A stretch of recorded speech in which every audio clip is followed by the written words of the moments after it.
It's Wendy here for Radio 104.5, and we are here with Fall Out Boy, and I will warn you right now, we are backstage at the Electric Factory, and it is about to get loud, but we're going to knock this out anyway. So let's start at the top here, guys. Now, the last album, I got to admit to you, I was a little surprised. I read that you guys were getting not exactly the most positive feedback. You know, I kind of perpetuated that sort of myth. The thing is that I think every record, there's always going to be some group of people who react to it differently. Right. And for whatever reason, that was the first record that I got most of the hate mail or whatever for that one. So I was really surprised. So, you know, but I was talking to Pete about it, and he's like, oh, that was every record for me. Yeah.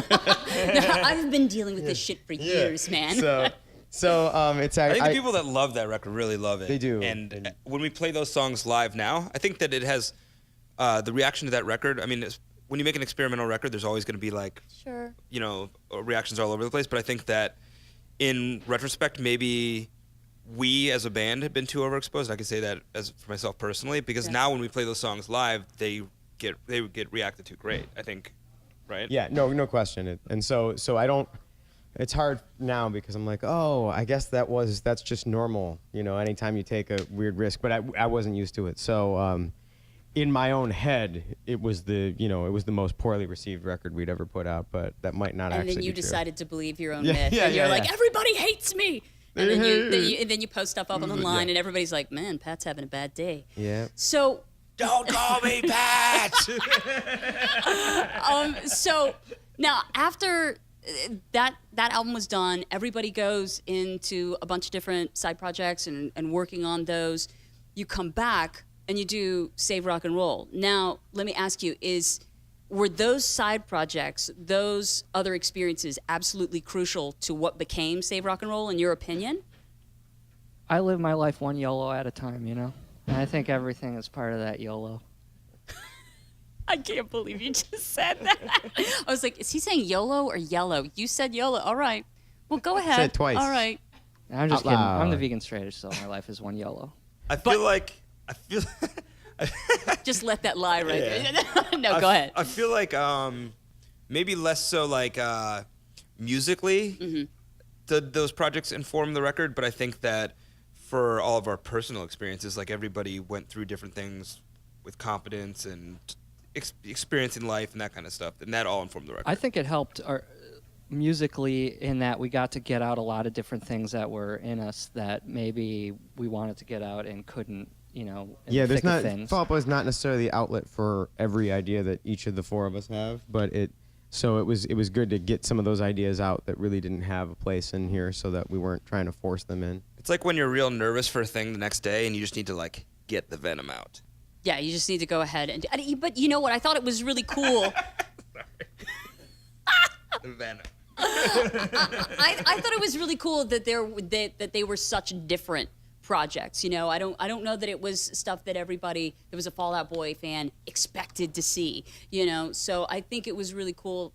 You know, to see the different things to come out of that, and then come back and be able to do this. Now, I spoke with you on the phone about Save Rock and Roll. Now, you said you didn't believe there was another artist that you guys really wanted involved in this album that would have been on your wish list. Man, I wish we could have gotten these guys on Save Rock and Roll.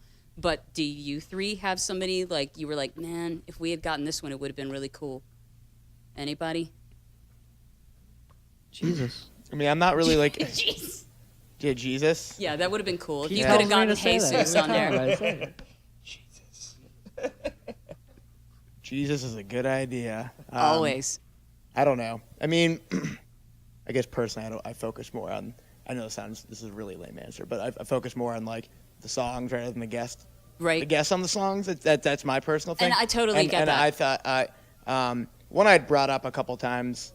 So if he's listening to the station right now, Johnny Marr. Love to have you on our next record. Well, that guy, he plays a lot of different bands. Yeah, he plays in a lot of different bands. And I like that about him. And I was supposed to like interview him like a few years ago, and it didn't work out because he was touring with Modest Mouse, and we were like Fall Boys on tour at the same time. Oh. So he's like pretty much one of my biggest guitar heroes. Well, from what I understand, Modest Mouse simply said, we want a guy that sounds like Johnny Marr. And Johnny Marr said, I can do that. And If you say that's that, how if it you say happened. that, he just appears. I'll let I Dave. want a guy that Just sounds check like doors. Johnny Marr. I'll let Dave he's like Lombardo. those insurance commercials. He's like, I'll let Yeah. Dave Lombardo do a record.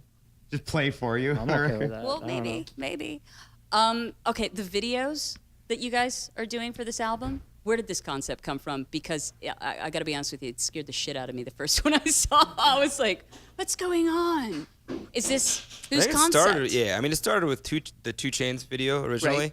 and that was just supposed to be like the antithesis to what you would think a Fall Out Boy launch video would be. Right. And then we just decided to continue the story, and then we were like, well, why don't we just do a video since we can't pay for one video, why don't we just pay for 11? And decided to do a video, like one long story. So when does the more next coming. one come? I think there'll be date? one out in June. In June? Which Yes. is it for?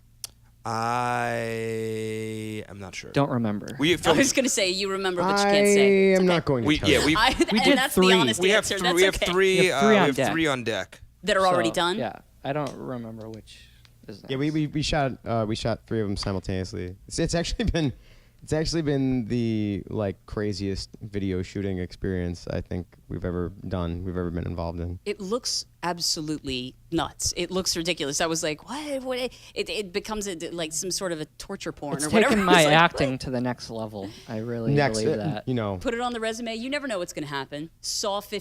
Steve Spielberg. They That's might right, get in touch with Hollywood. you. Steve Spielberg, George Lucas. We are check here. me out. George Lucas. I'm a big fan of your work, Mr. Lucas. Left kiss.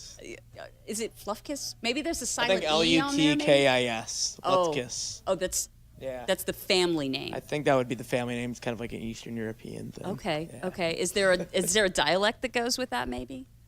Luftkiss? Polish? I don't know. No, I'm saying like how do you? Well, I don't know. okay. We'll research But yeah, it. we'll discuss that later. that's the next interview I think. That's part 2 of the interview. Now, what was the first song that was written for this album? Now I'm having a hard time remembering the very first song written. That's a tough question because we had some songs written, and gradually we ended up going like, oh well, these songs now we have like 1 or 2 that we kind of like, and maybe we should do a record. So I would probably start the record there, and that would probably be, I think, "Where Did the Party Go" is the first song that we wrote that ended up on the record. You know, it's the oldest song of this Okay. batch. So I could, well, and Judge, I've spent a lot of time with the album, and I think those lyrics actually, it kind of fits the theme in my mind of where you guys were. That one and the Phoenix was the other one that I was like, I feel like it was really and pointed. Phoenix, oddly enough, was one of the last ones written. I think. It was one of Really? the last, yeah, because I like that one a lot. that's my favorite myself. But but that one took He a likes while. Young Volcanoes. Oh, nice. Well, thank you. Just putting it out there. Yeah. That's the little song that could. It almost didn't end up on Yeah, the it record. almost didn't end up Really? on the record. Yeah, true story. Yeah. I don't know. It was one of those things where one of the classic Fall Out Boy problems, and I think this is a lot of bands and a lot of groups of people, is that somehow you find yourself in a place where no one's speaking up, right? And, Right. And that song was kind of thrown out into the wilderness, and no one was really speaking up for it. So I sent out an email one day, a mass email, and I was like, this song's getting cut unless we get some votes. Who's voting for this song or whatever? And then it came back pretty much unanimous that song was going on the record. So like, cool. But no one said anything. Nobody else got hit? And this was Young Volcanoes. What's the deal? This Young was- Volcanoes. So that one narrowly, just by no one really speaking up, narrowly made it onto the record. And Phoenix was the last one written, but it's the It just first took a one long on the time. album. Yeah, it took a long time to complete. I feel like more so. okay. Like it just went through a lot of iterations. You know what's funny is that song Phoenix was written in like an hour or something. Like it was one of those like immediate things. Right. Right. Up to the chorus, and I turned in the demo, and I got the worst note you can ever get as a songwriter ever, where they go, "Love the song. We love the song. It sounds Okay. so great." Except for the chorus, and you're like, "That's the song. That's the whole thing. That's like, what they call the hook, Yeah. right? And that was kind of like the saddest drawing board to go back to, and one of our managers had suggested there was another song that, I mean, was the Phoenix basically without the rest of it, really just Okay. the chorus section, and he goes, why don't you put Phoenix in there? That would be good. And I was just, inconsolable at the time. I was like, no way, I can't, no. And It'd never work. And so I wrote probably like 40 versions of it, and then finally went back to just putting those two together, and it was perfect. Awesome. Gold. It was liquid gold. Awesome. Well, I know that we somehow or another escaped the sound check, so I think we're good, and I don't want to press time too much here. So I'm going to let you guys do your thing. We're looking forward to the show tonight, and then you come back again and play the Leah Chorus Center, which is going to be huge. We're totally looking forward to that one as well. Excellent. And great album. Thank you. Thanks you for so taking much. the time. We appreciate it. I got something for all the girls and boys who listen to the show. And that's how we end it. That's how we wrap it up right there.